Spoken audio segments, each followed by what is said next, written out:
Good day, ladies and gentlemen.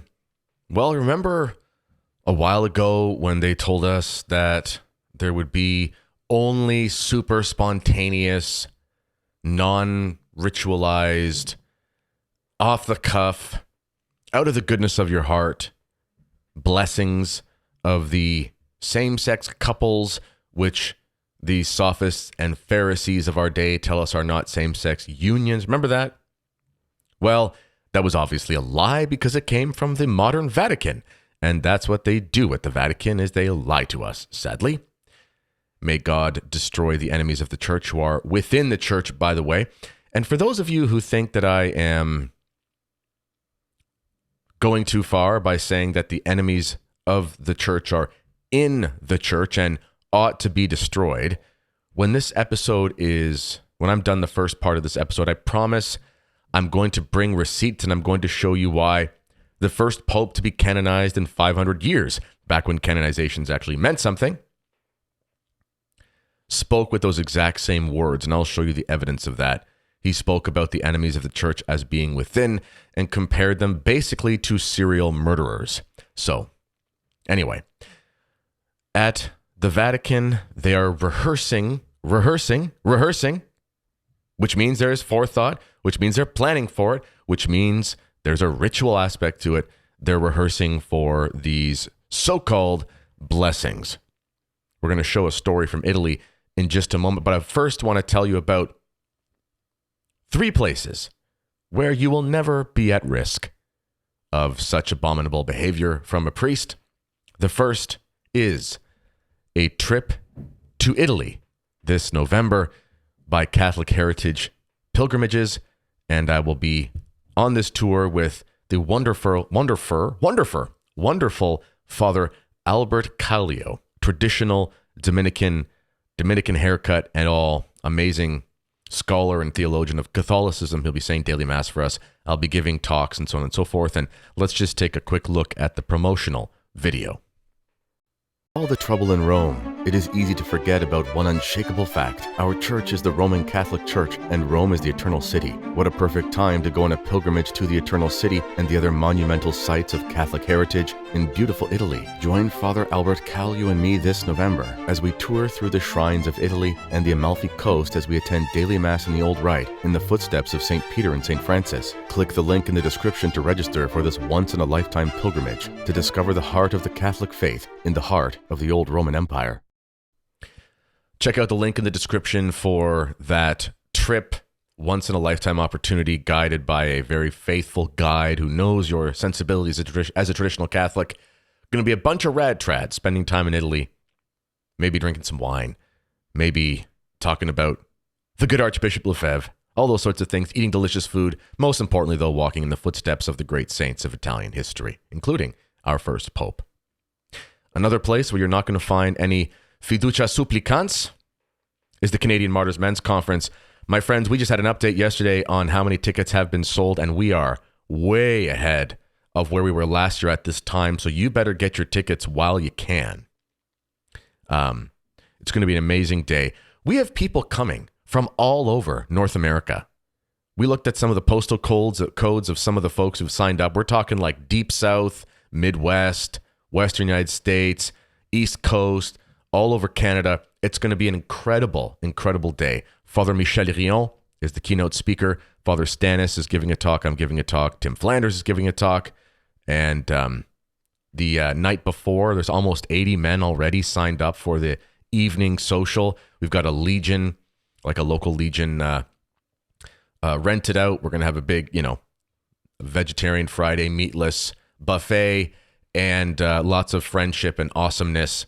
And check out the link in the description. It's $100. I just want to give you a quick background. Listen, we actually don't do this to make money. We are charging a very low rate that actually technically doesn't even cover the full cost of the food service for the day. We're very close. We've looked for sponsorships and things like that. But the point I'm saying this is because we're doing this so that the cost can be low, so that all men of goodwill can come to a very unique and wonderful, the only traditional Catholic men's conference in North America. We're doing this not for profit, which is fine. You want to do a conference? There's nothing wrong with that. I'm just saying this is an initiative of our Holy Name Society because we want to, as men of the Holy Name Society, defend the holy name of Jesus Christ in society, which is a pledge that we make, and we can only do that if we got lots of men on board with the same mission. So check out the link in the description for this event, and there is a surprise that you will not be ready for when the event starts, and you got to show up to find out. All right, so what's happening in Rome? Well, let's just take a quick look here. This is from the Messaggero, one of the major Italian newspapers, and I'll pull this up. Rehearsals at St. Peter's for blessing gay couples. It reads, general rehearsals at St. Peter's to learn how to bless gay couples.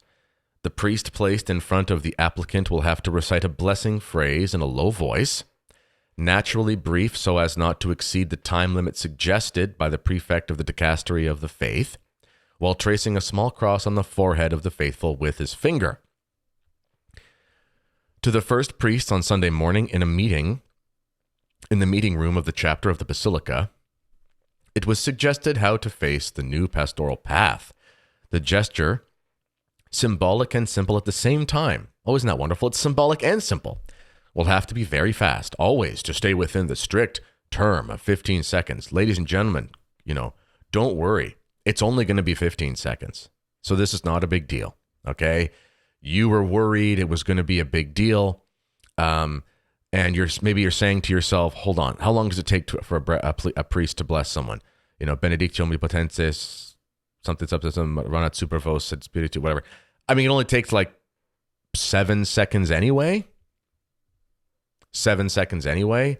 But don't worry.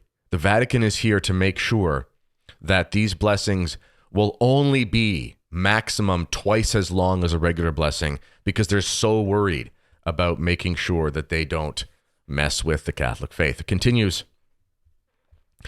Since the gesture is important, they are fine-tuning how to face all situations and normalize a practice. Normalize. It's going to be normal. That currently represents a real novelty for the Vatican after the publication of blah, blah, blah, blah, blah, blah, blah, blah. Also, this is a lie. Africa is the only one to have been exempted because it's contrary. No, many places are not doing it. Anyway, the Pope, despite the uproar and strong resistance of many episcopates, has staunchly defended the measure, and also last night during the television interview with Fabio Fazio, he did so speaking openly. He admitted to the viewers that in his decisions, and also in this one, he always experiences a margin of loneliness. Poor Pope Francis is lonely. It's lonely at the top. Hey, I think Lucifer was lonely when he was the first one to fall from heaven. In this specific case, Bergoglio is sure that the church must embrace everyone without leaving anyone behind and bless everyone. Sometimes decisions are not always accepted. Most of the time it happens because they are not known in detail. You see, you just haven't read Fiducia Supplicans enough. You've got to read it 40 times. 35 is not enough. You need to make sure that you pick up your copy, go down to your local Pride bookstore and get a copy of Fiducia Supplicans and make sure you read that every night before bed. And finally, if you just read it 50, maybe 150 times, not too much to ask, right? You want to be in full communion with the Pope? You want to be in full communion with the Holy Father? Come on, guys. Is it too much to ask to read Fiducia Supplicans 150 times? Right? Think about poor Pope Francis. He's lonely. He's lonely in this decision. I mean, he's trying to institute or instigate something that clearly goes against the tradition of the Catholic Church, something that offends Catholic sensibility, something that's an abomination, and the poor man is just lonely. So the least you could do is pick up a copy of Fiducia Supplicans. While you're at it, if you're bored with that, the author of this document, he's written many things before. There's a book he wrote called Heal Me With Your Mouth, where he says some creepy things about kissing as a priest, which is very strange. There's another document that he was essentially the writer for called Amoris Laetitia, which also promoted something heretical in the church. So that's fun. And if you want to get the greatest hits, the anthology of Mr. Tuccio Fernandez, although I guess he's not going to say Theta because he's from Argentina. Tuccio Fernandez. If you want to get Fernandez without the Theta, you want to get his anthology, just check it out. You can check out his recent book, which is basically a 50 Shades of Grey fan fiction, weird demon spirituality thing. And as long as you read all those things, you will be sure that you are in full communion with the Pope. That's the only way, my friends. You got to make sure that you find a way to get with the 15-second blessings, which are twice as long as normal blessings. You got to make sure that you're okay with this happening in the resting place of St. Peter, the Pope who was crucified upside down by the Roman Empire. That Pope, right? Wouldn't he just love this? Wouldn't he be all on board with Vituccia Supplicans? I mean, come on. Make sure you're in full communion with the present Roman Pontiff by getting your anthology of Tucci Fernandez. Maybe you can get it on layaway. If you don't have enough money, I think each book is pretty reasonably priced. You can probably get it for 3 easy payments of $29.99 or something like that. Call while supplies last. No CODs. At any rate, this is happening in the Vatican, and what does this tell us? Well, it tells us that, of course, like always, the trads are right. It's not going to be spontaneous. You don't go through the practice of training for something if you're not planning on doing that thing. This is why it's impossible to say there's some sort of spontaneous blessing, because it's not spontaneous, because they're thinking about it, because they're training for it, because people are waiting and waiting to go in with their amazing group of fallen away Catholics who are lonely like Pope Francis, and all they want to do is feel loved by some heretical blessing, because that's important. We have confession, we have the Holy Eucharist, we have the doctrines of the faith. You can just simply be a Catholic and not be a heretic, but that's not enough. You got to make sure that you're blessed within your sinful, abominable relationship that cries out to heaven for vengeance as per the Holy Scriptures. So have no fear, my friends. Have no fear. These non-ritualized blessings are being planned, and they have a formula for doing it, but it's not a liturgical ritual, and it's going to be twice as long as a normal blessing, just to make sure that there's no scandal in the church. Another day that ends in the letter Y, another insane thing coming out of the Vatican. Pray for Pope Francis. I mean that. Pray for those who defend Pope Francis, because they're absolute idiots. And pray that they have the gift of a brain that functions properly. And pray for Tucci Fernandez, because with great power comes great responsibility, as the prophet. And what was his name in Spider-Man? What was his uncle's name? I don't know. I was 12 when that movie came out. Pray for these individuals, and pray for those who are seeking something from the church and, legitimately trying to find a way to come back to the church and are approaching looking for actual Catholicism and instead are given ridiculous nonsense that is against the faith. Pray for those, because, they're the victims ultimately in this as well. Now, what about what I said at the beginning of the episode, where a very saintly pope, the first pope canonized in about 500 years, I'm talking about Pope St. Pius X. What about where he said that the enemies of the church are within and that they need to be destroyed? Let's just pull something up here that he wrote. So here is Pascendi Dominici Gregis, which is it's arguably the most important encyclical of the 1900s. And it's where the heresy that is destroying the church today, Modernism, it's where it was explained. And then the associated or accompanying syllabus of errors of Pius X, Lamentabili Sane, was released. They were released at the same time, roughly. And that's where the anathemas are attached to the actual principles and things like that. So let him be accursed. Let him be cast to the exterior darkness, those who believe in these things. And many of those things are believed by the churchmen today. Pope Francis is the incarnation of modernism. Anyway, we're going to read paragraph 3 because this is what I'm talking about. Okay, so here is what it says.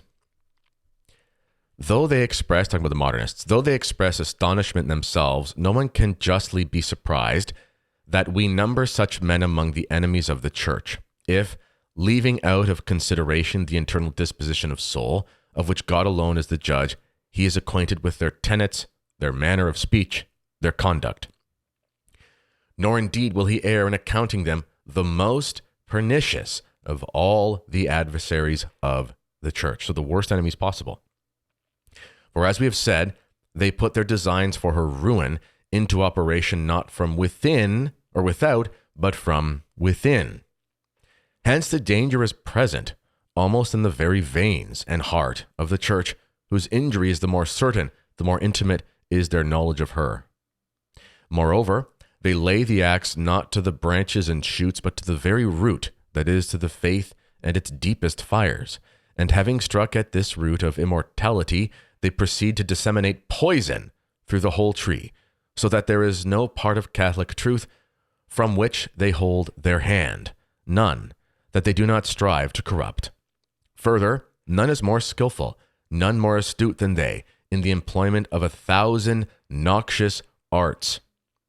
For they double the parts of rationalist and Catholic, and this so craftily that they easily lead the unwary into error. And since audacity is their chief characteristic, there is no conclusion of any kind from which they shrink or which they do not thrust forward with pertinacity and assurance. To this must be added the fact, which indeed is well calculated to deceive souls, that they lead a life of the greatest activity, of assiduous and ardent application to every branch of learning, and that they possess, as a rule, a reputation for the strictest morality. That's changed. Now they're a bunch of perverts.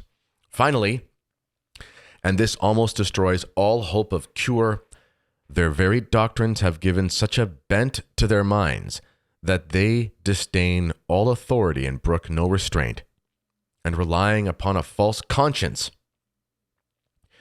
they attempt to ascribe to a love of truth that which is in reality the result of pride and obstinacy.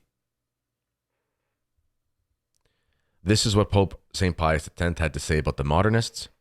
He described them as the worst possible enemies of the church, spreading poison throughout the church, leaving no doctrine untainted, and basically looking upon themselves as pendragons of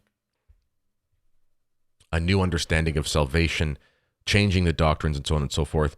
This could be a description of Pope Francis. This could be a description of Tucho Fernandez, and all of those who defend these enemies that are within the church, as Pope Pius X said. All of those who defend them, you are defending the poisoning, the cutting down with an axe of the very heart of the church. So congratulations for contributing to the destruction of the church. So, as I said at the outset, I would give an example of why it is perfectly fine for us to talk about the enemies of the church being within, because Pope St. Pius X himself did it, and he employed language as strong as anyone. As always, let me know what you think in the comments. This has been the Kennedy Report. Until next time, God bless you all.